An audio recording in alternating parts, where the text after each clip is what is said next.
सगळीकडे एकच चर्चा, लक्ष्मण हाके. पण खरंच लक्ष्मण हाके आहे तरी कोण? लक्ष्मण सोपान हाके, धनगर समाजातून, जुजारपूर, सांगोला, सोलापूर जिल्हा. लक्ष्मण सोपान हाके सोलापूर जिल्ह्यातला. प्राचार्याचं पद सोडून समाजकारणात उतरला. धनगर आणि ओबीसी आरक्षणावरचा आक्रमक नेता म्हणून ओळख.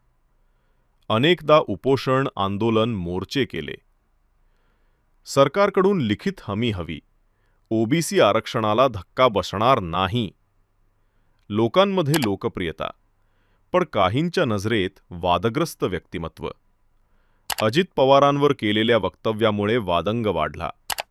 निवडणुका लढवल्या, पण अजून राजकीय यश नाही. काही जण म्हणतात की त्याच्यावर राजनीतीसाठी उपोषण असे आरोप जातात. म्हणजे पब्लिसिटी मोटिव्ह आहे का?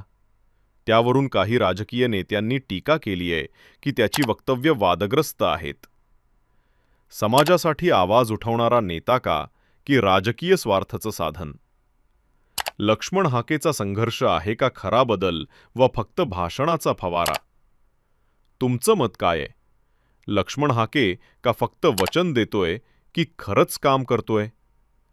कमेंट करा, लाईक करा आणि शेअर करा, जेणेकरून सेवक नेते पाहिजेत लोकांमध्ये.